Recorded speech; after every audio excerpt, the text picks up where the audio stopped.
Assalomu alaykum kanalim muxlislari.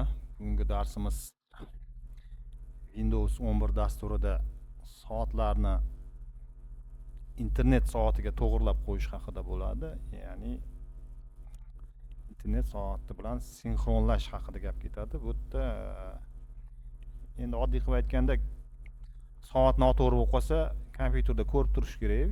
Ba'zida boshqa poyezdga o'tib qolganligi sababli, ya'ni boshqa poyezd degani soat poyezdlari bor. Toshkent, misol uchun Moskva,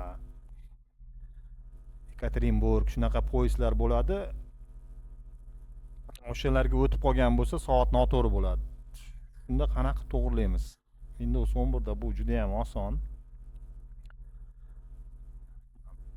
Mana hozir menda 15:45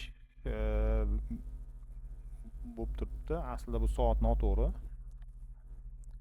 Qanaqa to'g'irlaymiz? Mana pusk menusiga kelgandan keyin parametri degan tugmachani bosamiz.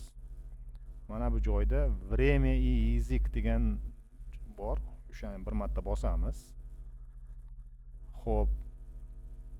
Data время deganni bosib olamiz. Birinchi bu yerda chasavoy poyezd to'g'irlab olish kerak bo'ladi. Buncha ustanova chasavoy poyezd avtomatik to'g'irlasa ham bo'ladi, lekin bizda mana Moskva, Sankt-Peterburg turib qolibdi.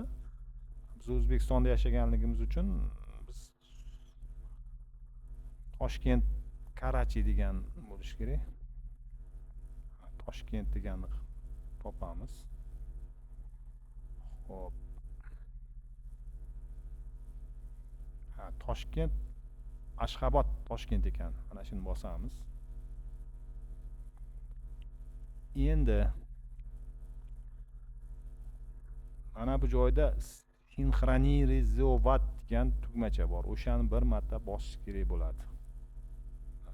O'zi avtomatik to'g'irlandi. Mana ko'rayotgan bo'lsalaring, hozir 17:46. Mana shu bilan bugungi darsimiz tugadi. Like bosishni va obuna bo'lishni unutmang.